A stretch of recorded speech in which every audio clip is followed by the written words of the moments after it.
بسم الله الرحمن الرحيم والضحى والليل إذا سجى ما ودعك ربك وما قلى وللآخرة خير لك من الأولى ولسوف يعطيك ربك فترضى ألم يجدك يتيما فآوى ووجدك ضالا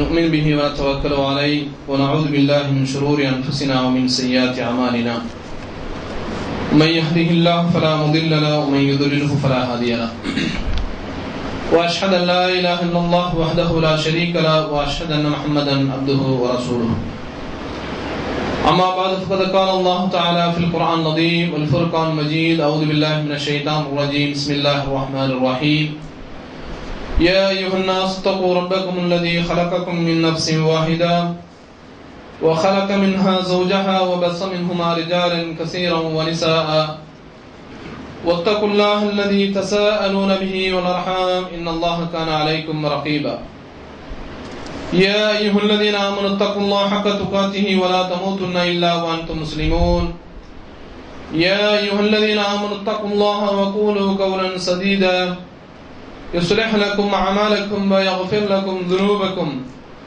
ومن يطع الله ورسوله فقد فاز فوزا عظيما اللهم صل على محمد وعلى آل محمد كما صليت على إبراهيم وعلى آل إبراهيم إنك حميد مجيد اللهم بارك على محمد وعلى آل محمد كما باركت على إبراهيم وعلى آل إبراهيم إنك حميد مجيد அளவற்ற அல்லாஹ்வின் நிகரற்ற அன்புடையவனுமாகிய எல்லாம் வல்ல அல்லாஹ்வுக்கே புகழ் அனைத்தும் ஸலவாத்தும் ஸலாமும் முத்தமத்தூதர் நபிகள் நாயகம் ஸல்லல்லாஹு அலைஹி வஸல்லம் அன்னவர்கள் மீதும் அன்னவருடைய குடும்பத்தவர்கள் உத்தம சஹாபாக்கள் நல்லவர்கள் நம் அனைவரின் மீதும் என்றென்றும் நிலவற்றுமாக. அன்பிற்குரிய சகோதர சகோதரிகளே, புனிதமான ஒரு மாதத்தை நாம் நெருங்கிக் கொண்டிருக்கின்றோம். அந்த புனிதம் நிறைந்திருக்கக்கூடிய அந்த ரமதானுடைய மாதத்தில் முறையாக வணக்கங்கள் செய்து அல்லாஹ்வை வழிபடக்கூடிய, அல்லாஹ்வை மிக மிக அஞ்சக்கூடிய நல்லவர்களாக நாம் அனைவரும் மாற வேண்டும் என்பதற்காக வேண்டி நாம் முறையாக நாம் செய்யக்கூடிய இந்த ரமதானில் செய்யக்கூடிய அமல்கள் எல்லாம் முறையாக அல்லாஹும் அல்லாஹ்வுடைய தூதர் எதை காட்டி தந்தார்களோ அதன் அடிப்படையிலே நம்முடைய வணக்கங்களை நாம் அமைத்தால் நிச்சயமாக அல்லாஹ்விடத்திலே மிகப்பெரிய கூலி இருக்கிறது என்பதை நாம் விளங்கிக் கொள்ள வேண்டும். எனவே இந்த தினத்திலே வழங்கப்பட்டிருக்கக்கூடிய இந்த ஜும்மாவுடைய தலைப்பு ஆதாபு சியாம் வ அஹ்காமுஹு, நோன்பினுடைய ஒழுக்கங்களும் நோன்பினுடைய சட்டங்களும் என்ற தலைப்பு இன்றைக்கு வழங்கப்பட்டிருக்கிறது. பொதுவாக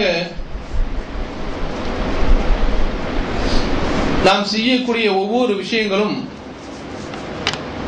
காலத்திற்கு ஏற்ப மாறக்கூடியதாக, சந்தர்ப்பத்திற்கு ஏற்ப மாறக்கூடிய ஒன்றாகத்தான் இன்றைக்கு உலகத்தில் இருக்கக்கூடிய எல்லா செயல்களையும் பார்க்கிறோம்.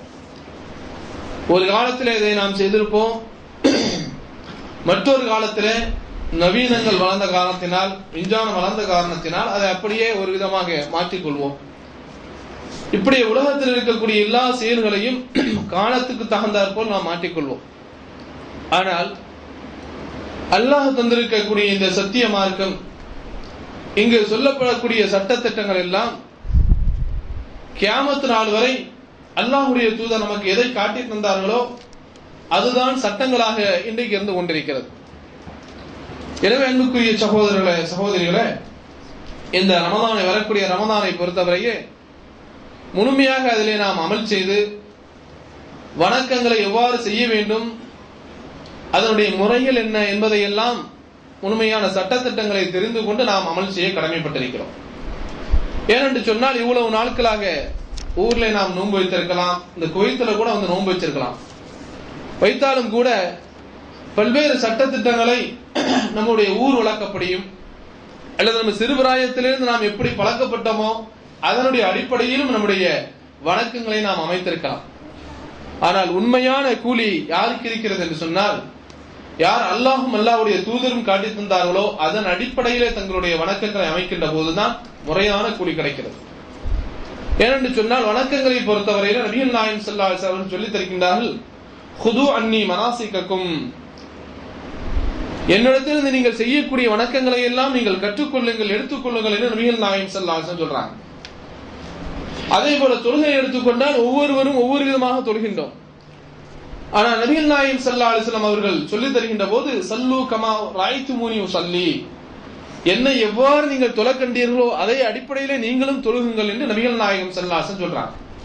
எனவே வணக்கங்களை பொறுத்தவரையில் நம்முடைய இஷ்டப்படி, நம்முடைய வழக்கப்படி, நாம் சிறு பிராயத்திலிருந்து எப்படி பழக்கப்படுத்தப்பட்டோமோ அதன் அடிப்படையில் இல்லாமல் அல்லாஹ்வுடைய தூதர் எதை காட்டி தந்தார்களோ அதன் அடிப்படையில் செய்கின்ற போதுதான் அதற்கு முறையான கூலிகளும் அல்லாஹ்விடத்திலே வழங்கப்படுகிறது. எனவே தான் இன்றைய தினத்தில் ரமலானுடைய நோம்பினுடைய சட்டங்கள் என்ற அந்த தலைப்பை நாம் பார்க்கின்றோம். அன்புக்குரிய சகோதரர்களே, நோன்பினுடைய ஒழுக்கங்களை நபிகள் நாயகம் ஸல்லல்லாஹு அலைஹி வஸல்லம் அவர்கள் சுருக்கமாக நமக்கு சொல்லித் தருகின்றார். எப்படி என்று சொன்னால், அஸ்ஸியாமு ஜுன்னத்துன், இந்த நோன்பு இருக்கிறதே இது ஒரு கேடயம். இந்த உலகத்துல யாரும் வழங்காத ஒரு கேடயத்தை அல்லாஹ் இந்த இஸ்லாமிய சமூகத்துக்கு அல்லாஹ் வழங்கியிருக்கிறார். ஏனென்று சொன்னால், ஏன் இதை நபிகள் நாயகம் ஸல்லல்லாஹு அலைஹி வஸல்லம் அவர்கள் நோன்பை கேடயம் என்று சொல்கிறார் என்று சொன்னால், இன்னைக்கு நாம் பொதுவாக பார்க்கிறோம், ஆன்மீகத்திற்கு அப்பாற்பட்டவர்களும் துறவித்தனத்திற்கு அப்பாற்பட்டவர்கள் ஒரு பக்கத்திலே வழி வரக்கூடிய பாலியல் தொல்லைகள், பாலியல் கொடுமைகளிலே ஈடுபடக்கூடிய காட்சிகளையும் பார்க்கிறோம். அதே போல ஆன்மீகம் என்ற பெயரால் போர்வை போர்த்துக் கொண்டிருப்பவர்களும் துறவிகள் என்ற பெயரால் போர்வை போர்த்துக் கொண்டிருப்பவர்களும் இன்றைக்கு சர்வசாதாரணமாக இன்றைக்கு இந்த பாலியல் விஷயங்களில் ஈடுபடக்கூடிய காட்சிகளை அன்றாடம் நாம் பத்திரிகையிலே பார்த்து வருகின்றோம். எனவே தான் இஸ்லாம் எப்படிப்பட்ட ஒரு கேடயத்தை தருகிறது என்று சொன்னால், எந்த மருத்துவரும் தந்திராத, எந்த விஞ்ஞானிகளும் எந்த ஆய்வாளர்களும் தந்திராத மிகப்பெரிய ஒரு மருத்துவத்தை இஸ்லாம் தருகிறது. அஸ்ஸியாமு ஜுன்னா, இந்த நோன்பு என்பது உங்களுக்கு கேடயம். எதற்காக கேடயம்? ஒரு மனிதனுடைய உடலில் இருக்கக்கூடிய உணர்ச்சிகள் எல்லாம் அது வெளிப்படுத்தப்பட்டு அவன் தவறான வழியிலே தன்னுடைய இச்சைகளை தீர்த்துக் கொள்ளக்கூடாது என்பதற்காக வேண்டித்தான் இந்த நோன்பு கேடயமாக அல்லாஹ் தந்திருக்கிறார். அதனால்தான் நபிகள் நாயகம் ஸல்லல்லாஹு அலைஹி வஸல்லம் அவர்கள் திருமணத்தை பற்றி சொல்கின்ற போது சொல்றாங்க, யா மாஷர ஷபாப், வாலிபர்களே, மனிஸ்ததா மின்குமுல் பாஅத ஃபல்யதஸவ்வஜ், உங்களில் எவர்களுக்கு திருமணம் முடிப்பதற்கு சக்தி இருக்கிறதோ அவர்கள் திருமணம் முடித்துக் கொள்ளட்டும். எவர்களுக்கு திருமணம் முடிப்பதற்கு சக்தி இல்லையோ ஃபஅலைஹி பிஸ்ஸியாம், அவர் நோன்பு வைத்து கொள்ளட்டும். ஏனென்று சொன்னால் ஃபைன்னலஹு விஜா, அதுதான் அவருக்கு கேடயம். ஃபைன்னஹு அகது லில் பஸர் வ அஹ்ஸனு லில் ஃபர்ஜ், ஏனென்று சொன்னால் ஒரு மனிதனுடைய திருமணம் என்பது அவனுடைய கற்பையும் பாதுகாப்பும், தவறான வழியிலே செல்லாமல் இருந்து அவனுடைய கற்பையும் பாதுகாக்கும், அவனுடைய தவறான பார்வைகளையும் இந்த திருமணம் என்பது பாதுகாக்கும். எனவே அப்படிப்பட்ட வாய்ப்புகள் உங்களுக்கு இல்லை என்று சொன்னால் நீங்கள் எல்லாம் நோன்பு வைத்துக் கொள்ளுங்கள், அதுதான் உங்களுக்கு உங்களுடைய கற்பை பாதுகாப்பதற்கான கேடயம் என்று நபிகள் நாயகம் ஸல்லல்லாஹு அலைஹி வஸல்லம் சொல்றாங்க. அப்போ இந்த கேடயத்தை இன்றைக்கு உலகத்தில் இருக்கக்கூடிய மக்கள் எல்லாம் பேணினார்கள் என்று சொன்னால் எங்கேயுமே கற்பழிப்புகள் நடக்காது, பெண்களுக்கு எதிரான எந்த தீமைகளும் இன்றைக்கு உலகத்தில் நடக்காது. அதனால தான் நபிகள் நாயகம் ஸல்லல்லாஹு அலைஹி வஸல்லம் சொல்றாங்க, அஸ்ஸியாமு ஜுன்னா, இந்த நோன்பு இருக்கிறது இது ஒரு கேடயம். எனவே ஃபலா யர்ஃபஸ் வலா யஸ்ஹப், இந்த நோன்பினுடைய மாண்புகள் என்ன, ஒழுக்கங்கள் என்ன? நோன்பு காலத்திலே மற்ற காலங்களிலே நீங்கள் சண்டை போட்டிருப்பீர்கள், பேசுவீர்கள், தவறான பேச்சுகள் எல்லாம் யூஸ் பண்ணுவீங்க. ஆனால் இந்த நோன்பு காலத்திலே நீங்கள் யாருமே என்ன செய்யாதீங்க, தீமைகளை பற்றி பேசாதீர்கள். வலா யஸ்ஹப், சத்தம் போட்டு கூட பேசாதீர்கள். மற்ற காலங்களிலே உங்களுக்கு கோபம் வரும், உங்களுடைய கோபங்களை உங்களுடைய மனைவி இடத்திலே, பிள்ளைகள் இடத்திலே, உறவுகள் இடத்திலே, உங்களுக்கு கீழே வேலை செய்யக்கூடிய இடத்திலெல்லாம் உங்களுடைய கோபங்களை நீங்கள் வெளிப்படுத்தலாம். ஆனால் இந்த நோன்பினுடைய ஒழுக்கம் என்ன? வலா யஸ்ஹப், அந்த நோன்பு வைத்து விட்டால் சத்தம் போட்டு கூட செய்யாதீங்க, பேசாதீர்கள். வலா யஜ்ஹல், மடத்தனமான வேலைகளை செய்யாதீர்கள். இதெல்லாம் நோன்புல பேணக்கூடிய ஒழுக்கங்களாக நபிகள் நாயகம் ஸல்லல்லாஹு அலைஹி வஸல்லம் சொல்லி இருந்து விட்டு சொல்றாங்க, வஇன் இம்ரஉன் காத்தலஹு அஷாதமஹு ஃபல்யகுல் இன்னி ஸாயிமுன், உங்களிலே எவர் ஒருவர் சண்டையிட வந்தால் அல்லது உங்களை பற்றி தவறாக திட்டினாலோ, தேவையில்லாமல் அர்த்தமில்லாமல் வம்புக்கு வந்து உங்களை திட்டினாலும் கூட திருப்ப நீங்கள் திட்டாதீர்கள், அவரிடத்தில் சண்டை போடாதீர்கள். அவன் உங்கள் மீது வரம்பு மீறினாலும் கூட, உங்களுக்கு வரம்பு மீறுவதற்கு மார்க்கம் அனுமதி தந்திருந்தாலும் கூட நீங்கள் ஃபல்யகுல் இன்னி ஸாயிமுன், நான் நோன்பாளி என்று அந்த நேரத்தில் நீங்கள் விலகிக் கொள்ளுங்கள் என்று நபிகள் நாயகம் ஸல்லல்லாஹு அலைஹி வஸல்லம் அவர்கள் இந்த நோன்பினுடைய ஒழுக்கங்களை கற்றுத்தருகின்றார்கள். புகாரி முஸ்லிம் போன்ற பல்வேறு கிரந்தங்களிலே பதிவு செய்யப்பட்டிருக்கிறது.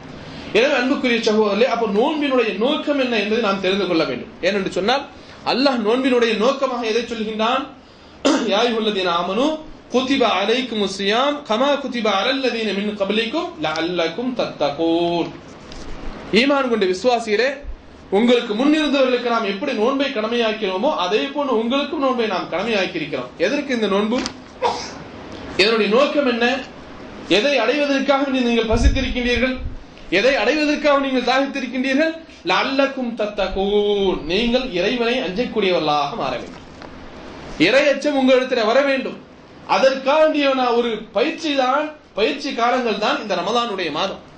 எனவே அந்த ரமலானுடைய மாதத்திலும் என்னை நான் திருத்திக் கொள்ள மாட்டேன், என்னுடைய கேரக்டர் இப்படிதான் இருக்கும், நான் கோபத்தான் படுவேன், தீமையான வார்த்தைகளை பேசுவேன், மோசடியான வியாபாரங்களை செய்வேன், எல்லா விதமான பொய்களையும் பேசுவேன், பாவங்களை செய்வேன் என்று சொன்னால் அதுல அர்த்தம் இல்லை. எனவே தான் நபிகள் நாயகம் ஸல்லல்லாஹு அலைஹி வஸல்லம் அவர்கள் இந்த நோன்பினுடைய ஒழுக்கத்தை தெளிவாக சொல்லி தந்தார்கள். மன்லம் யத கௌல ஸூரி வல் அமல பிஹி ஃபலைஸ லில்லாஹி ஹாஜத்துன் ஃபீ அன் யதஅ தஆமஹு வ ஷராபஹு. உங்களிலே ஒருவர் நோன்பு வைத்துக் கொண்டு பசித்திருந்து தாகித்திருந்து அவர் தீய நடவடிக்கைகளை விடவில்லை, தீமையான பேச்சுகளை விடவில்லை என்று சொன்னால் நீங்கள் பசித்திருப்பதால் தாகித்திருப்பதால் அல்லாஹ்வுக்கு எந்த தேவையும் இல்லை. அல்லாஹ் இந்த மாதிரி தேவைகளை எதிர்பார்க்க. அப்ப நீங்க பசியா இருக்கிறீங்க, பட்டினியா இருக்கின்றீர்கள் என்று சொன்னால் உங்களின் மூலமாக இறையச்சம் ஏற்பட்டிருக்கிறதா, இறைவனுடைய பயம் உங்களுடைய உள்ளத்திலே வந்திருக்கிறதா என்பதைத்தான் அல்லாஹ் இந்த நோன்பின் மூலமாக எதிர்பார்க்கிறான் என்பதை நபிகள் நாயகம் ஸல்லல்லாஹு அலைஹி வஸல்லம் சொல்றாங்க. இப்ப எல்லோரும் நோன்பு வைக்கிறோம், நாமும் நோன்பு வைக்கிறோம், ஆனால் என்ன இல்லை, நோன்புல எந்த விதமான பாவங்களையும் விடவில்லை, மீண்டும் அதே நிலையில் நான் இருந்து கொண்டிருக்கிறேன் என்று சொன்னால் இந்த நோன்பு வைக்கிறதுல அர்த்தமே இல்லாமல் போய்விடும் என்பதைத்தான் நபிகள் நாயகம் ஸல்லல்லாஹு அலைஹி வஸல்லம் அவர்கள் நமக்கு கற்றுத்தருகின்றார். எனவே அன்புக்குரிய சகோதரர்களே, அப்ப நோன்பினுடைய நோக்கங்களை நாம் ஒழுக்கங்களை நாம் புரிந்து கொள்ள வேண்டும். அதே போல நோன்பினுடைய சட்டங்களையும் நாம் தெரிந்து கொள்ள வேண்டும். ஏனென்றால் சட்டங்களை பொறுத்தவரையில இன்னைக்கு அதிகமான மக்களுக்கு வணக்கங்கள் செய்கின்றார்கள், தொழுகின்றார்கள், நோன்பு வைக்கின்றார்கள், ஜகாத் கொடுக்கின்றார்கள், சதகா செய்கின்றார்கள், ஹஜ் செய்கின்றார்கள், உம்ரா செய்கின்றார்கள். ஆனால் இப்படி வணக்கங்களை செய்யக்கூடியவர்கள் எத்தனை நபர்கள் அல்லாஹ்வுடைய தூதர் சொல்லி தந்த அடிப்படையில் செய்கின்றார்கள் என்று சொன்னால் மிக குறைவான நபர்கள் தான் மார்க்கத்தை தெரிந்து சட்டங்களை தெரிந்து வணக்கங்கள் செய்கின்றார்கள். மீதி இருக்கக்கூடியவெல்லாம் ஏதோ எல்லோரும் செய்கின்றார்கள், நாமும் செய்கின்றோம் நிலையில் தான் இன்னைக்கு அதிகமான மக்கள் தள்ளப்படுகின்றார்கள். எனவே அன்புக்குரிய சகோதரர்களே, அப்ப மார்க்கத்தை பொறுத்தவரையில சட்டங்களை நபிகள் நாயகம் ஸல்லல்லாஹு அலைஹி வஸல்லம் நமக்கு வகுத்து தந்திருக்கின்றார்கள், அதை சொல்லி நமக்கு தந்திருக்கிறாங்க. எனவே இந்த சட்டங்களை நாம் தெரிந்து கொள்ள கடமைப்பட்டிருக்கிறோம். சட்டங்களை பொறுத்தவரை எல்லோருக்கும் தெரியாது, மதரசாவிலே சென்று படிக்கவில்லை, அதற்கான பயிற்சிகளை பெறவில்லை, நாம் தெரிந்து கொள்ளவில்லை என்று சொன்னால் எவர்கள் தெரிந்து கொண்டார்களோ அவர்களிடத்தில் தெரிந்தாவது நாம் என்ன செய்ய தெரிந்து கொள்ள வேண்டும். அல்லாஹ் குர்ஆனிலே சொல்கின்ற போது ஃபஸ்அலு அஹ்லல் ذிக்ரி இன் குன்தும் லா தஅலமூன், நீங்கள் அறியாதவர்களாக இருந்தால் அறிந்தவரிடத்தில் கேட்டு தெரிந்து கொள்ளுங்கள் என்று அல்லாஹ் சொல்கின்றார். எனவே அன்புக்குரிய சகோதரர்களே, அப்ப இது சாதாரண உலக விஷயம் இல்ல, இறைவனை நாம் நெருங்கக்கூடிய, இறைவனையத்துல அவனுடைய தக்வாவை ஏற்படுத்தக்கூடிய ஒரு விஷயம் என்று சொன்னால் தெரியாத விஷயங்களை, மார்க்க விஷயங்களை நாம் எவர்கள் தெரிந்திருக்கின்றார்களோ, எவர்கள் சரியான வழியை காண்பிக்கின்றார்களோ அவரிடத்துல கேட்டு தெரிந்து கொள்வதற்கு நாம் கடமைப்பட்டிருக்கிறோம். அன்புக்குரிய சகோதரர்களே, அப்போ நோன்பினுடைய சட்டங்களை பொறுத்தவரையில முதலாவதாக நியத் வைப்பது. நோன்புல நாம் என்ன செய்யணும்? காலையில எழுந்திருத்து சஹர் சாப்பிட்டு விட்டு அதற்கு அடுத்ததாக ஒரு நியத்தை வைப்போம். வருஷம் வருஷம் சொல்லக்கூடிய செய்திகளா இருந்தாலும் கூட பல சகோதரர்களுக்கு சட்டங்கள் தெரியாமல் இருக்கலாம், அல்லது மறந்து இருக்கலாம், அதை நினைவுபடுத்திருக்காத ஒரு வாய்ப்புகள். அப்ப நியத்தை பொறுத்தவரையில சிறு பிராயத்திலிருந்து நம்ம ஊர்களில் எப்படி நமக்கு சொல்லி தந்திருக்கிறார்கள் என்று சொன்னால், கடைசி வரை சாப்பிடுவது, ஒரு பாங்கு சொல்வதற்கு ஒரு 10 நிமிஷத்துக்கு முன்னாடி அந்த உணவை எல்லாம் நிறுத்திவிட்டு அதற்கென்று ஒரு தண்ணீரை, ஒரு சொம்புல டம்ளர்ல தண்ணியை எடுத்து வைத்துக் கொண்டு அதற்கென்று என்ன செய்வாங்க, ஒரு நியத்தை சொல்லி தருவார்கள். அந்த நியத்தை சொல்லி அன்னைக்கு நோன்பு வைத்தால்தான் அது நியத்து அப்படி என்று சிறுபிராயத்திலிருந்து நமக்கு சொல்லி தந்திருக்கிறாங்க. நியத்தை பொறுத்தவரையில நபிகள் நாயகம் ஸல்லல்லாஹு அலைஹி வஸல்லம் அவர்கள் எப்படி வைத்தார்கள் என்று சொன்னார், ஹதீஸ்களை நீங்கள் ஆய்வு செய்து புரட்டி பார்த்தீர்கள் என்று சொன்னால் நபிகள் நாயகம் ஸல்லல்லாஹு அலைஹி வஸல்லம் அவர்கள் நியத்தை இருவிதமாக வைத்திருக்கின்றார்கள். ஒன்று ஃபர்தான நோன்பு, மற்றொன்று சுன்னத்தான நோன்பு. வேலைக்கிழமை, திங்கக்கிழமை அல்லது மாதத்தில் 13, 14 வைக்கிறோமா இல்லையா, இதெல்லாம் சுன்னத்தான நோன்பு. ரமதான் மாதத்தில் 30 நாள் வைக்கக்கூடிய நோன்பு ஃபர்தான நோன்பு. அப்ப ஃபர்தான நோன்பை பொறுத்தவரையில் காலையிலே அவர் இரவுல தூங்குகின்ற போதும் அந்த நியத்து இருக்க வேண்டும். அதே போல காலையில அவர் உணவை முடித்துக் கொண்டு என்ன செய்யலாம், நியத்தை வைத்தால் போதும். அப்ப நியத்துனா என்ன? மனதால் எண்ணுதல், இறைவா உனக்காக நான் இந்த ரமதானுடைய நோன்பை நான் நோக்கிறேன் என்று மனதால் எண்ணிக்கொண்டு அந்த சுபுகுடைய பாங்குக்கு முன்னால் இறுதியாக அந்த உணவை முடித்துக் கொள்கின்றாரே, அதிலிருந்து நோன்பு ஸ்டார்ட் ஆகிவிடும். இதை நீங்கள் குர்ஆனை படித்து பார்த்தாலே, குர்ஆனுடைய சட்டங்களை, நோம்பினுடைய சட்டங்களை படித்து பார்த்தாலே தெரியும். அல்லாஹ் தெளிவாக சொல்கின்றான். எப்படி சொல்கின்றான் அல்லாஹ்?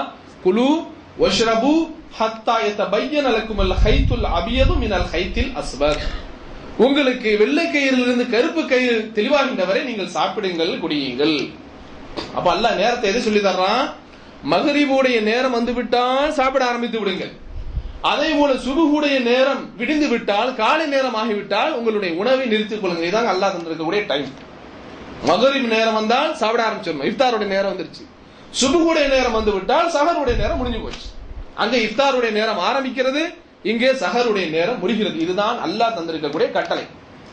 ஆனால் இதையெல்லாம் இன்னைக்கு ஆய்வு செய்யாமல், இதை பற்றி எல்லாம் சிந்திக்காமல் என்ன செய்வாங்க அப்படின்னா, செம்பள தண்ணியை கொடுத்து அதுக்குன்னு நோன்பு வைக்கிறதுக்குன்னு ஒரு நியத்தையும் சொல்லி சிறு பிராயத்திலிருந்து இப்படி கற்றுக் கொடுப்பாங்க. இப்படிலாம் நபி ஸல்லல்லாஹு அலைஹி வஸல்லம் அவர்கள் காட்டித்தாங்க. நியத்தை பொறுத்தவரையில் இறைவனுக்காக வேண்டி நான் ரமதானுடைய நோன்பை நோக்கிறேன் என்று மனதில் நினைத்தாலே போதும், அதே நியத்தான், முடிஞ்சு போச்சு. இன்னொரு நியத்து இருக்கிறது. இது ஃபர்தான நோன்புக்கு. சுன்னத்தான நோன்புக்கு ஒரு நியத்து இருக்கு. அது எப்படி என்று சொன்னால், நபிகள் நாயகம் ஸல்லல்லாஹு அலைஹி வஸல்லம் அவர்கள் தன்னுடைய வீட்டுக்கு வருவார். காலை நேரத்தில் காலை உணவுக்காக வருவாங்க. வருகின்ற போது கேட்பார்கள், ஹல் இந்தக்கும் ஷைஉன், வீட்டிலே காலை உணவு ஏதாவது இருக்கிறதா என்று கேட்பார்கள். அப்ப மனைவிகள் எல்லாம் சொல்வார்கள், ஃபகுல்னா லா, நாங்கள் இல்லை என்று சொல்லுவோம். ரசூலுல்லாஹ்வுடைய வீட்டுல பேரிச்சம்பழம் தண்ணி 2 தான் உணவு, அதுவும் இல்லாத சந்தர்ப்பங்கள்லாம் இருந்திருக்கு. அப்ப நாங்க சொல்லுவோம் வீட்டுல உணவு இல்லை என்று சொன்ன உடனே நபி ஸல்லல்லாஹு அலைஹி வஸல்லம் சொல்லுவாங்க, ஃபஇன்னி அன ஸாயிமுன், இன்னைக்கு நான் நோன்பு நோற்றுக் கொள்கிறேன் என்று நபி ஸல்லல்லாஹு அலைஹி வஸல்லம் அவர்கள் இந்த சுன்னத்தான நோன்பு காலங்களில் எப்படி நடந்து கொள்வார். அப்ப முறை என்ன, சட்டம் என்ன? சுன்னத்தான நோன்பை பொறுத்தவரையில் காலையில் எழுந்திருக்கின்றீர்கள் சுபுகுக்கு, ஆனா தண்ணி குடிச்சிருக்க கூடாது, எதையும் சாப்பிட்டு இருக்க கூடாது. அதை சாப்பிட்டு போட்டு அப்புறம் காலையில் டிஃபனுடைய நேரத்தை நான் நோன்புன்னு சொன்னால் அது நோன்பு அல்ல. அப்ப காலை நேரத்தில் நீங்கள் சுபுகளை எந்திக்கின்ற போதே அதிலிருந்து தொடர்ந்து நீங்கள் தண்ணீரை குடிக்கவில்லை, டீ குடிக்கல, சாப்பிடல, எதுவும் செய்யல. ஒரு 10 மணிக்கு அல்லது ஒரு 9 மணிக்கு உங்களுக்கு என்ன செய்யுது, சாப்பிடக்கூடிய காலை உணவு சாப்பிடக்கூடிய நேரத்தில் உங்களுக்கு எண்ணம் தோன்றுகிறது, இன்றைக்கு வியாழக்கிழமை, இன்னைக்கு திங்கட்கிழமை என்று அப்படி ஒரு எண்ணம் தோண்டி இன்னைக்கு நோன்பு வைக்க வேண்டும் என்று நினைத்தால் நீங்கள் அப்பொழுதே நோன்பு என்று வைத்துக் கொள்ளலாம்.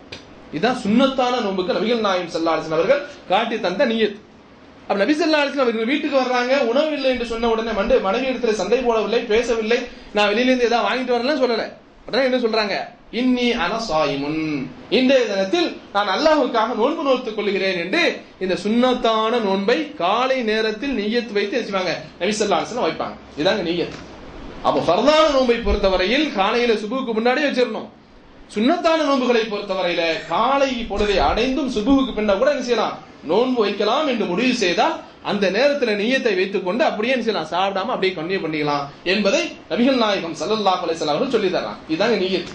இதை விட்டு போட்டு ஊர் உலகத்தில் இருக்கக்கூடிய நியத்துங்கிற பேர்ல எதனா ஒண்ணு ஓதி எதனா ஒரு சொல்லி அப்படி வைத்தால்தான் நியத்து கிடைக்குமா என்று சொன்னால் அப்படி நியத்தே கிடையாது. அல் நியத்து பில் கல்ப், அரபியில எடுத்து பார்த்தால் டிக்ஷனரி நீங்கள் அகராதிகளை புரட்டி பார்த்தால் நியத்துக்கு அழகான விளக்கங்களை கொடுப்பார்கள். நியத் என்பது மனதால் வைப்பது, மனதால் எண்ணுவது. இப்ப எல்லாரும் ஜும்மா தொலைக்கு பள்ளிவாசல் வந்து உட்கார்ந்து இருக்கிறோம், எல்லாத்துக்கும் விருந்து தர போறாங்க, சாப்பாடு போடுறாங்க, அப்படியா? இன்றைய தினத்தில் ஜும்மா தினம், வெள்ளிக்கிழமையை சென்று இறைவனை வணங்க வேண்டும், அன்றைக்கு நடக்கக்கூடிய வணக்கங்களில் கலந்து கொள்ள வேண்டும், அன்னைக்கு கிடைக்கக்கூடிய நன்மைகளில் நமக்கும் பங்கு கிடைக்க வேண்டும் என்று நியத்தோடு வந்து உட்கார்ந்து இருக்கிறவன், இதுதான் நியத். அதே போலதான் இந்த நோன்பிற்கும் இந்த நியத்தை பொறுத்தவரையில் மனதால் வைத்தாலே அதுவே நியத் உண்டாகிக் கொள்ளும், வேற எதுவுமே இல்லை, தேவையில்லை. அடுத்து என்ன, நோன்பு நோக்கிறோம்.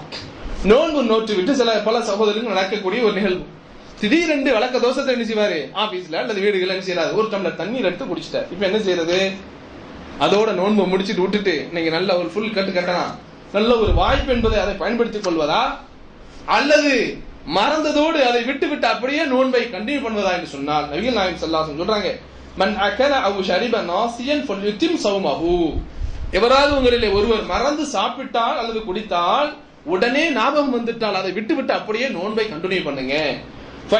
فإنما أطعمه الله وسقى அவருக்கு உணவளித்தவனும் அவனுக்கு நீரை புகட்டியவனும் அல்லாஹ். அப்ப மறந்தது நம்முடைய செயல் அல்ல, ஏதோ மறந்து விட்டது என்ற காரணத்தினால் ஒரு தவறை செய்து விட்டோம். எனவே உடனே நினைச்சுக்கூடாது நோன்பு இன்னைக்கு முறிஞ்சு போச்சு என்று சாப்பிடாம அப்படியே விட்டு அந்த நோன்பை நீங்க செய்யணும், கன்னியூ பண்ணணும் என்பதை நபிகள் நாயகம் ஸல்லல்லாஹு அலைஹி வஸல்லம் அவர்கள் நமக்கு கற்று தர்றாங்க. இது ஒரு செய்தி. அடுத்தது என்ன, நோன்பு முறிக்கக்கூடிய செயல்களை பொறுத்தவரையில 3 செயல்கள். ஒண்ணு என்ன, நோன்பு பொதுவாக எப்படி முறிக்கும், எல்லோருக்கும் என்ன செய்ய பழகி வச்சிருக்கிறோம், நோன்பு முடிச்சா பல் தேய்க்கலாமா, முடி வெட்டலாமா, நகத்தை வெட்டலாமா, இப்படியே கேள்விகள். ஏன்னா சிறு பிராயத்திலேருந்து அப்படி நமக்கு சொல்லி தந்துட்டாங்க.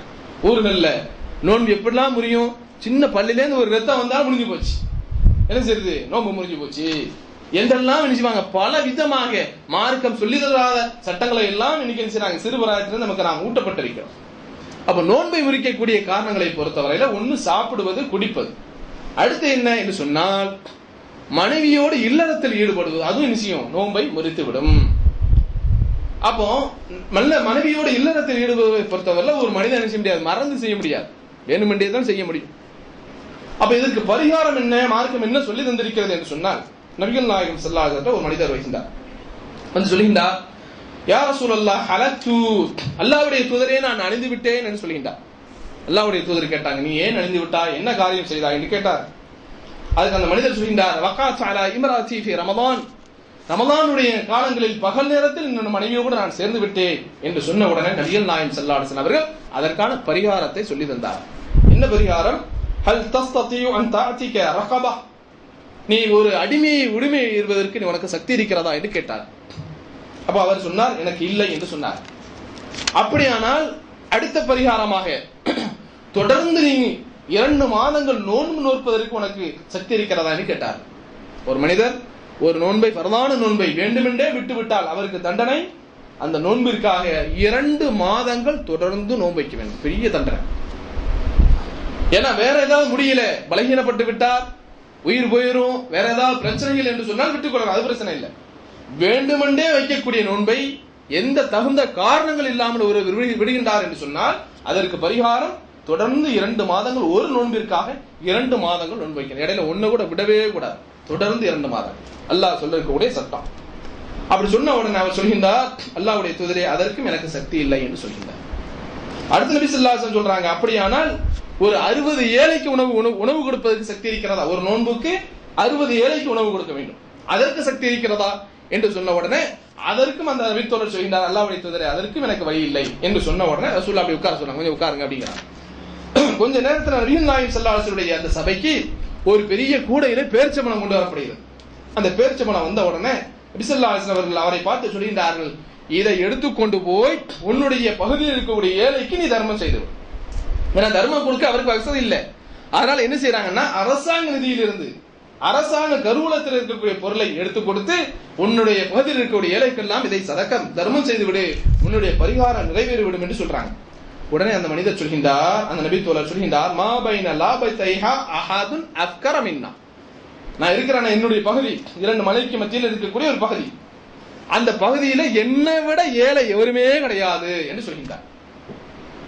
நபி ஸல்லல்லாஹு அலைஹி வஸல்லம் அவர்கள் நினைச்சாங்க, இவர் சொல்ற செயலை பார்த்து உடனே சிரிச்சிட்டாங்க. தவறை செய்து விட்டு வந்திருக்கிறார், பரிகாரம் செய்ய வேண்டும். பரிகாரம் செய்வதற்கான 3 வாய்ப்புகளை கொடுத்தார்கள், 3 வாய்ப்புகளுக்கும் தகுதி இல்லாதவர். அப்ப என்ன செய்யணும், நாமாவது கொடுத்து என்ன செய்வோம், அந்த பரிகாரத்தை நிறைவேற்ற வைப்போம்னு சொல்லி என்ன செய்யறாங்க, அந்த பேரிச்சம்பழம் கூடை கொடுத்து உன்னுடைய பகுதியில் இருக்கக்கூடிய மக்களுக்கு சதக்கா செய்து விடு என்றால், என்னை விட நான் அந்த பகுதியில ஏழையே இல்லை என்று சொன்ன உடனே நபிகள் நாயகம் ஸல்லல்லாஹு அலைஹி வஸல்லம் அவர்கள் தன்னுடைய கடவாய்ப்பற்கள் தெரிகின்ற அளவுக்கு என்ன செய்தாங்க, சிரித்து விட்டு நீனே உன்னுடைய குடும்பத்திற்கு இதை கொண்டு கொடுத்து விட என்ன செய்தாங்க, அந்த பேரிச்சம்பழ கூடை கொடுத்து அனுப்பினார்கள் என்ற செய்தியை நாம் புகாரி, முஸ்லிம் போன்ற பல்வேறு கரணங்களிலே பார்க்கிறோம். எனவே அன்புக்குரிய சகோதரர்களே, அப்ப நோன்பை பொறுத்தவரையில் வேணுமென்றே என்ன செய்ய முடியாது, விடுவதற்கு வாய்ப்புகள் இல்லை. அப்படியே விட்டால் அவருக்கான பரிகாரம் என்ன செய்ய வேண்டும், 60 நாட்கள் தொடர்ந்து நோன்பு வைக்க வேண்டும். இல்லை என்று சொன்னால், அதற்கு சக்தி இல்லை என்று சொன்னால் 60 ஏழைகளுக்கு அவர் என்ன செய்யணும், ஒரு நோன்பிற்காக உணவு கொடுத்தாக வேண்டும் என்கிற சட்டத்தையும் நாம் புரிந்து கொள்ள கடமைப்பட்டிருக்கிறோம். அதை ஒரு அன்புக்குரிய சகோதரர், நோன்பை பொறுத்தவரையில சில பேருக்கு வாமிட்டுகள் என்ன செய்யணும் வரும். இந்த மாதிரி வாமிட்டுகள் வருகின்ற போது என்ன செய்ய வேண்டும், வேண்டுமென்றே வந்தால் அது பிரச்சனை இல்லை. ஆனால் சில பேர் வேண்டுமென்றே என்ன செய்யறாங்க, தவறுதலாக யதார்த்தமாக வந்துச்சுன்னா பிரச்சனை இல்லை. வேண்டுமென்றே என்ன செய்யறாங்க, வாந்தி எடுத்து தன்னுடைய நோன்பை முறிக்கிறாங்க என்று சொன்னால் அந்த மாதிரி நோன்பு என்ன செய்யும், நோன்பை முறித்து கொள்ளும். ஏன்னா வாமிட் அடிக்கின்ற போது இயற்கையாகவே என்ன வந்துடும், உடம்புல இருக்கக்கூடிய பலகீனத்தை இவரே ஏற்படுத்திக் கொள்கிறார். யதார்த்தமாக நடந்தால் வேறு விஷயம். இவரே தன்னுடைய உடம்பை பலகீனப்படுத்தி தன்னுடைய நோன்பை முறிக்கிறார் என்று சொன்னால் இந்த நோன்பை என்ன செய்யும், முறிந்துவிடும் என்பதையும் நாம் தெரிந்து கொள்ள கடமைப்பட்டிருக்கிறோம். அதே போல நோன்பு காலங்களிலே காலையில் எழுந்திருக்கின்றோம். ஒன்று தன்னுடைய மனைவியோடு இல்லறத்தில் ஈடுபட்டவர்களாக இருக்கலாம், அல்லது என்ன செய்யறாங்கன்னா காலையில குளிப்பு கடமையானவர்களாக இருக்கலாம். இப்ப நிறைய பேர் என்ன செய்யறது என்று சொன்னால், குளிப்பு கடமை என்ற காரணத்தினால் அன்றைக்கு நோன்பையே சில பேர் விட்டுறாங்க. ஏன் என்று சொன்னால் நான் அசுத்தமாக இருக்கிறேன், என்னால் நோன்பு வைக்க முடியாது என்று சொல்கிறார். அப்படி சட்டங்களை தவறாக விளங்கக்கூடிய மக்களையும் பார்க்கிறோம். அப்ப என்ன செய்ய வேண்டும் என்று சொன்னால், நோன்பை பொறுத்தவரையில் அதற்கு குளிப்புக்கும் அதுக்கு சம்பந்தமே கிடையாது. காலையில் நோன்பு வைத்துட்டு ஒரு குளிக்கக்கூடிய கடமை ஆகிவிட்டது என்று சொன்னால் அதுக்கப்புறம் அவர் தொழுகைக்கு குளிக்க வேண்டியதான். தொழுகைக்கு தான் சுத்தமே தவிர நோன்புக்கும் சுத்தத்துக்கும் சம்பந்தமே கிடையாது. அவர் பசித்து இருக்க வேண்டும், தாகித்து இருக்க வேண்டும், அவ்வளவுதானே தவிர அவர் குளிப்பு கடமையான இருக்கிறார் அல்லது குளிப்பு கடமையான இல்லாமல் இருக்கிறார், அது நமக்கு தேவையில்லாது. அப்ப நபி ஸல்லல்லாஹு அலைஹி வஸல்லம் காலத்துல என்ன செய்கின்றார், ஒரு மனிதர் வருகின்றார், வந்து சொல்கின்றார், அல்லாஹ்வுடைய தூதரே யா ரசூலல்லாஹ் துதுருக்கினி ஸலாத்து அன ஜுனுபுன் ஃபஅஸு, நான் காலையில எழுந்திருக்கின்றேன், ஆனால் சுபுஹுடைய நேரம் வந்து விட்டது, தொழுகைக்கான நேரம் வந்து விட்டது, ஆனா எனக்கு குளிப்பு கடமையும் இருக்கிறது, இப்போது நான் நோன்பு நோக்கலாமா என்று கேட்கிறார். எப்படி வந்து கேட்கிறார் ரசூல்லா, முன்னாடி வந்து கேட்கல, ரசூல்லாவுடைய வீட்டுக்கு வாசலுக்கு பின்னாடி நின்று கேட்கிறார். ஏன்னா முகம் தெரிஞ்சா வெக்கமாயிரும் இல்ல, சில கேள்விகளை கேட்பதற்கு, இதை போன்ற முக்கியமான கேள்விகளை கேட்பதற்கு நாமே வெக்கப்படுவோம். அதனால சரி யார்ட்டையா சொல்லி அது கொஞ்சம் கேட்டு சொல்லுங்க என்று சொல்லுவோமா இல்லையா? இதை மாதிரி சஹாபாக்கள் செய்திருக்கிறாங்க. அதே மாதிரி தான் இந்த சஹாபி என்ன செய்யறாங்க அப்படின்னா, ரசூலுல்லாஹ்க்கு முன்னாடி வந்து நான் இந்த நிலையில் இருக்கிறேன், எனக்கு என்ன சட்டம் என்று கேட்பதற்கு பதிலாக ரசூலுல்லாஹ்வுடைய வீட்டினுடைய அந்த கதவு இருக்கு பாருங்க, அதனுடைய ஓரமாக நின்று கேட்கிறார், அல்லாஹ்வுடைய தூதரே எனக்கு தொழுகைக்கான நேரமும் வந்து விட்டது, நான் குளிப்பு கடமையாக இருக்கிறேன், இப்போது எனக்கு நோன்பு நோக்க முடியுமா என்று கேட்கிறார். உடனே நபிகள் நாயகம் ஸல்லல்லாஹு அலைஹி வஸல்லம் சொன்னாங்க, வான துத்ரிகுனி ஸலாத்து வான ஜுனுபுன் ஃபஅஸூமு, நீ எந்த நிலையில் இருக்கின்றாயோ அதே நிலையில் தான் நான் இருக்கிறேன், எனக்கும் தொழுகைக்கான நேரம் வந்து விட்டது, நானும் குளிப்பு கடமையானவராக இருக்கிறேன், நான் இந்த நிலையில் நோன்பு நோட்டிருக்கிறேன் என்று நபிகள் நாயகம் ஸல்லல்லாஹு அலைஹி வஸல்லம் அவர்கள் அவருக்கு பதில் சொன்னாங்க அந்த நபித்தோழர்.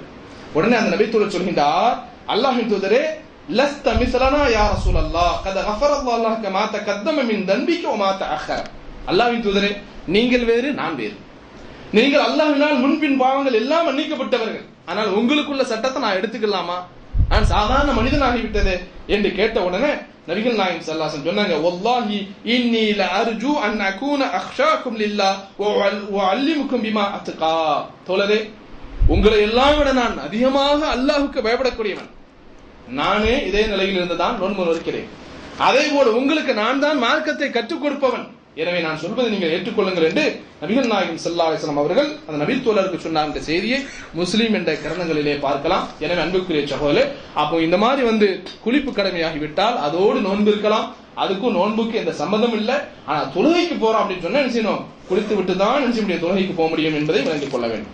அடுத்து என்ன, குடும்பஸ்தராக இருந்தால் அவர்களுக்கு ஒரு சட்டம் என்ன, நபிகள் நாயகம் ஸல்லல்லாஹு அலைஹி வஸல்லம் அவர்கள் என்ன செய்யறாங்க அப்படின்னு சொன்னா, நோன்பு வைத்துக் கொண்டே தன்னுடைய மனைவியை என்ன செய்தாங்க, கட்டி அணைத்தார்கள், முத்தமிட்டார்கள் என்ற செய்தியை பார்க்கிறோம்.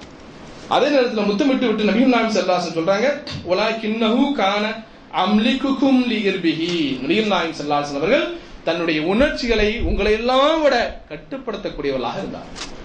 அப்ப வேற ஒரு ஹதீஸ்ல வருகிறது, இரண்டு சஹாபிகள் வந்து கேட்கிறார், ஒருவர் வாலிபர் வந்து கேட்கிறார், அவருக்கு நபி ஸல்லல்லாஹு அலைஹி வஸல்லம் முடியாதுன்னு தடுத்துட்டாங்க. ஏன், அவர் வரம்பு மீறி விடுவார், அதனால் நோன்புகள் முறிந்து விடும், அவருக்கு மனைவியை கட்டி அணைப்பதோ முத்தமிடுவதோ கூடாது என்று கூறிவிட்டார்கள். அதே நேரத்தில் ஒரு வயோதிகர் வந்து கேட்கின்ற போது நபிகள் நாயகம் ஸல்லல்லாஹு அலைஹி வஸல்லம் செய்தாங்க, சரி என்று என்ன செய்தார், அவருக்கு அனுமதி அளித்தார்கள் என்ற செய்தியை பார்க்கிறோம். அடுத்து என்ன, பிரயாணிகளாக இருக்கிறார்கள், இவர்களுக்கு என்ன சட்டம், நோன்பு காலங்களிலே நோன்பு வைப்பதா வேண்டாமா என்று சொன்னால், அல்லாஹ்வை பொறுத்தவரையில அல்லாஹ் சில பேருக்கு என்ன செய்திருக்கான், விதிவிலக்கை தந்திருக்கிறான்.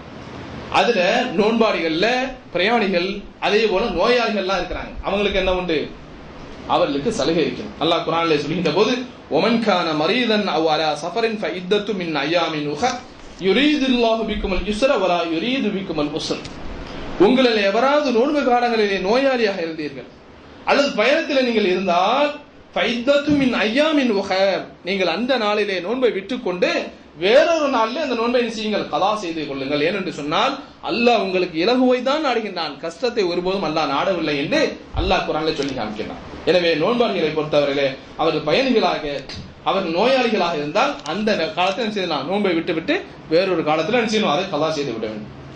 அதே போல மாதவிடாய் பெண்கள் அல்லது பிரசவித்த பெண்களாக இருக்கிறார்கள், இவர்களுக்கு என்ன சட்டம் என்று சொன்னால் இவர்களுக்கும் அந்த காலத்தில் நோன்பை விட்டுக்கலாம்.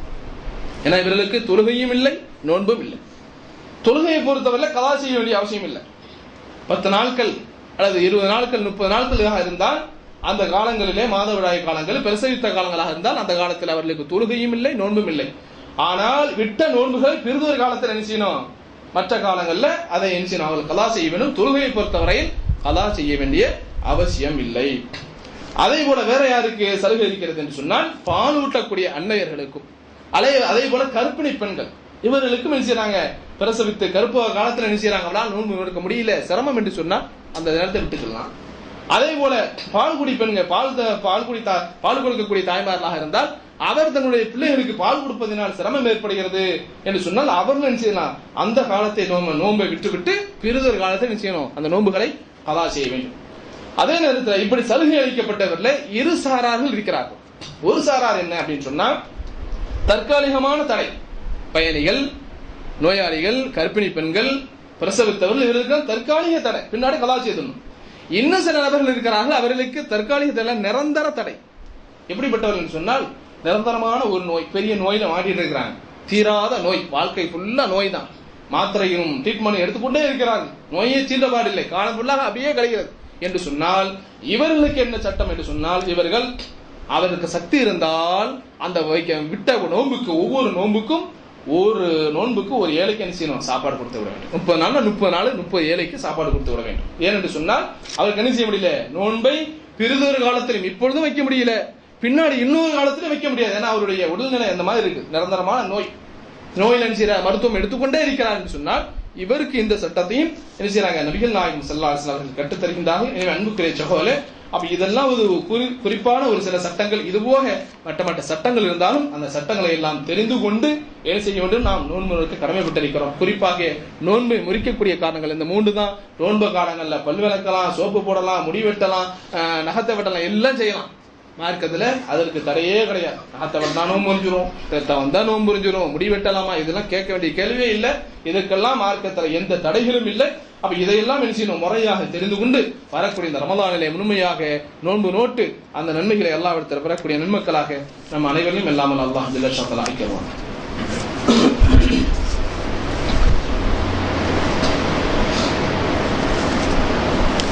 அல்ஹம்துலில்லாஹ் ரப்பில் ஆலமீன், வஸ்ஸலாத்து வஸ்ஸலாமு அலா அஷ்ரஃபில் அன்பியா வல் முர்ஸலீன் வ அலா ஆலிஹி வ ஸஹ்பிஹி அஜ்மஈன். அன்பிற்குரிய சகோதர சகோதரிகளே, அடுத்ததாக நோன்பினுடைய சட்டங்களிலே குறிப்பாக 2 விஷயங்கள். ஒன்று, நோன்பு திறக்கின்ற போது ஓதக்கூடிய துவா. அதே போல நோன்பை பிடிக்கின்ற போது சஹர் நேரத்தில் நோக்கக்கூடிய துவா, அதே போல நோன்பு திறக்கின்ற போது ஓதக்கூடிய துவா. அப்ப சஹருடைய நேரத்தில் நியத்து அதை நாம் சொல்லிவிட்டோம், அந்த நேரத்தில் எந்த துவாவும் ஓத வேண்டிய அவசியம் இல்லை. அதே போல நோன்பு திறக்கின்ற போது என்ன துவாவை ஓத வேண்டும் என்று சொன்னால், பழமையாக ஊர்ல ஒரு துவா படிச்சிருப்போம், அல்லாஹும்ம லக்க சும்து வ பிக ஆமன்து வ அலைக தவக்கல்து அப்படின்னு சொல்லி ஒரு துவா படிச்சிருப்போம். இந்த துவா ஹதீஸ்ல இடம்பெற்றாலும் லைஃபான செய்திகள், இது ஆதாரபூர்வம் இல்லாத ஒரு துவா, இதையும் படிக்க முடியாது. அடுத்து இன்னொரு துவா பழக்கத்திலே படிக்கிறோம். என்ன துவா? தஹபல்னமா வபுத்தல்லத்தில் உருக் வஸபத்தல் அஜ்ர் இன்ஷா அல்லாஹ் என்று சொல்லக்கூடிய ஒரு துவாவை படிக்கிறோம். இந்த துவாவும் அபூதாவுத் என்ற கிரந்தத்தில் இடம்பெற்றிருக்கிறது. இதுவும் லைஃபான செய்திகள். பெரும்பாலான தமிழ் மக்கள் இடத்தில் இந்த 2 துவாவும் விளக்கத்தில் சொல்லப்படுகிறது. இந்த 2 துவாக்களுக்கும் எந்த விதமான ஆதாரங்கள் கிடையாது. அவன் நோன்பு திறக்கும் போது என்னதான் செய்யறது என்று சொன்னால், நோன்பு திறக்கக்கூடிய நேரத்தில் அதிகமாக அல்லாஹ்விடத்தில் பிரார்த்திக்கலாம். நபிகள் நாயகம் ஸல்லல்லாஹு அலைஹி வஸல்லம் அவர்கள் அதை ஊக்கப்படுத்தி இருக்கிறாங்க. நீங்கள் நோன்பு திறக்கக்கூடிய நேரத்தில் அதிகமாக என்ன செய்யுங்க, அல்லாஹ்விடத்தில் பிரார்த்தனை செய்யுங்கள் என்று நபி ஸல்லல்லாஹு அலைஹி வஸல்லம் அவர்கள் ஆர்வமூட்டி இருக்கின்றார்கள். துவா கேட்கலாம். நோன்பு திறப்பது என்பதற்கு பிரத்யேகமான எதுவும் துவா இருக்கிறதா என்று சொன்னால் எந்த துவாக்களும் ஹதீஸ்களில் இடம்பெறவில்லை. இப்ப என்னதான் செய்து நோன்பு திறக்கிறது என்று சொன்னால், பொதுவாக நபி ஸல்லல்லாஹு அலைஹி வஸல்லம் அவர்கள் குடிக்கும் போது சாப்பிடுகின்ற போது ஒரு துவாவை சொல்லி தந்திருக்காங்க. இந்த துவா பிஸ்மில்லாஹ். இந்த துவாவை தான் இந்த நோன்பு திறக்கின்ற போதும் என்ன செய்யணும், நாம் சொல்லி நோன்பு திறக்க வேண்டுமே தவிர நோன்பு திறப்பதற்கு என்பதற்காக வேண்டி பல பேர் நினைச்சுவாங்க, பல மாதிரி துவாலாம் போடுறாங்க. எந்த துவா ஹதீஸ்ல எல்லாம் கிடையாது. ஹதீஸ்களில் இடம்பெற்று இருக்கக்கூடிய இந்த 2 துவாக்களுமே பிரச்சனை. எனவே எந்த துஆக்களும் கிடையாது. பிஸ்மில்லாஹ் என்ன செய்ய வேண்டியதான், நோன்பு திறக்க வேண்டியதான். இதுதான் நபிகள் நாயகம் ஸல்லல்லாஹு அலைஹி வஸல்லம் காட்டி தந்திருக்கக்கூடிய ஒரு வழிமுறை. அதே போல சஹரிலும் இஃப்தாரிலும் ஒரு சின்ன டிஃபரண்டை நாம் செய்ய வேண்டும். சஹரை பொறுத்தவரையில நபிகள் நாயகம் ஸல்லல்லாஹு அலைஹி வஸல்லம் அவர்கள் என்ன செய்வார்கள் என்று சொன்னால், ரொம்ப தாமதமாக சாப்பிடுவார்கள். அதாவது சுபுகுடைய பாங்குக்கு முன்னாடி சாப்பிடுவார்கள். நபிகள் நாயகம் ஸல்லல்லாஹு அலைஹி வஸல்லம் இரண்டு மோதினார்கள் இருக்காங்க. நம்ம ஊர்லாம் இன்னைக்கு ஒரு பாங்கு தான், சுபு பாங்கு கூட நிறுத்திவாங்க. சில ஊர்களில் வித்தியாசமா இருக்கு. இரண்டு பாங்குகளை எப்பொழுதுமே இரண்டு பாங்குகள். ஒரு பாங்கு அப்துல்லா இப்னு உம்மி பிலால் ரலியல்லாஹு தஆலா அவர்கள் சொல்வார்கள் முதல் பாங்கு. இன்னொரு பாங்கு அப்துல்லா இப்னு உம்மி மக்தூம் சொல்வார்கள். இரண்டு சஹாபாக்கள், இரண்டு முஅத்தின்களை நபி ஸல்லல்லாஹு அலைஹி வஸல்லம் வச்சிருந்தாங்க. அப்ப பிலால் ரலியல்லாஹு தஆலா அவர்கள் பாங்கு சொன்னால் மக்கள் புரிந்து கொள்வார்கள் சஹருடைய நேரம் வந்து விட்டது. ஏன்னா அங்க மைக் இல்ல, எதுவுமே கடிகாரம் இல்ல, ஒண்ணும் இல்ல. அப்ப அந்த சத்தத்தை கேட்டால் முடிவு பண்ணுவாங்க சஹருடைய நேரம் வந்து விட்டது. தொழுதவர்கள் தொழுதையை முடித்துக் கொண்டு சாப்பிட சென்று விடுவார்கள், தூங்கினவர்கள் எழுந்திருத்து சாப்பிட சென்று விடுவார்கள். அப்ப சஹருடைய நேரம் வந்து விட்டது. அடுத்து யார் பாங்கு சொல்லுவார்? சுபுகுடைய பாங்கு அப்துல்லா இப்னு உம்மி மக்தூம் ரலியல்லாஹு தஆலா அவர்கள் சொல்லுவாங்க. அந்த பாங்கு சொல்லிவிட்டால் மக்கள் முடிவு செய்து விடுவார்கள், இன்றைக்கு என்ன இருந்துச்சு, பாங்கு சொல்லியாச்சு, சாப்பாட முடிச்சுக்கணும், இனிமேல் சாப்பிடக்கூடாது, நோன்பு வைக்கக்கூடிய நேரம் முடிந்து விட்டது என்று சொல்லி செய்வாங்க, முடிவு செய்து கொள்வார்கள் என்று ஹதீஸ்களிலே நாம் பார்க்கிறோம். அப்போ இந்த இரண்டு சஹாபாக்கள் பாங்கு சொல்றாங்களே, இதற்கான நேரம் என்ன? 1 மணி நேரமா 2 மணி நேரமா? இல்ல, ஹதீஸ்ல தெளிவாக வருகிறது. இந்த இரண்டு பாங்குக்கு மத்தியில் இருக்கக்கூடிய நேரம் கதர 50 ஆயா, குர்ஆன்ல இருக்கக்கூடிய 50 வசனங்களை ஓதக்கூடிய நேரங்கள். மிஞ்சி போனா நிறுத்தி நிதானமாக ஓதுனா ஒரு 1/2 மணி நேரம் ஆகும், அவ்வளவுதான்.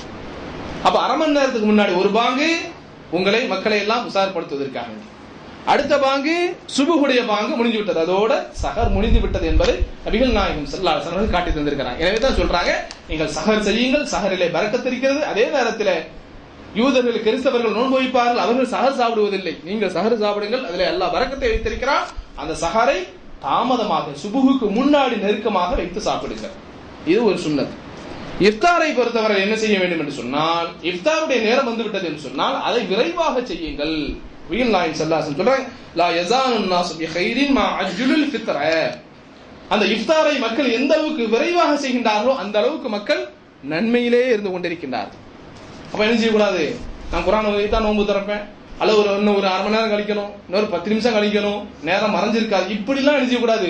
காலத்தை நேரத்தை தாமதப்படுத்துவதற்கு நமக்கு அனுமதியே கிடையாது. மகரிபுடைய நேரம் இவ்வளவுதான், இந்த நேரம் சரியாக தெரிந்து விட்டால் அதை என்ன செய்யணும், முறையாக செய்து விடும். சில ஊர்களில் பெரிய கொடுமை என்னன்னு சொன்னா, துவாவுக்காண்டி செய்து உட்கார்ந்துட்டு 10 நிமிஷம் லேட்டா வாங்க சொல்றது, அதுல தாமதப்படுத்துறதுலாம் இன்னைக்கு சர்வசாதாரணமாக நமது ஊர்களிலே நாம் பார்த்து கொண்டிருக்கிறோம். அப்ப இதெல்லாம் சுன்னத் இல்லைங்க. சுன்னத் எது அப்படின்னு சொன்னா, சஹரை லேட்டாக்கணும். இஃப்தாரை பொறுத்தவரை எந்த அளவுக்கு விரைவான, அப்ப பாங்கு சொன்ன முன்னாடி குடிச்சிடக்கூடாது. வேகமா ரசூலுல்லாஹ் செய்ய சொல்லிட்டாங்க, நான் முன்னாடியே குடிச்சிடறேன், அப்படி செய்யக்கூடாது. அப்ப நோம்பே போயிடும்.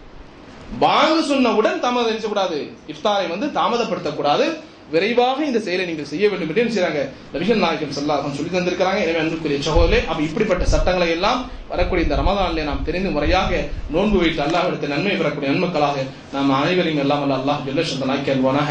வா ஆஹிரு தஅவானா அல்ஹம்துலில்லாஹி ரப்பில் ஆலமீன். அஸ்ஸலாமு அலைக்கும் வரஹ்மத்துல்லாஹி வபரகாத்துஹு.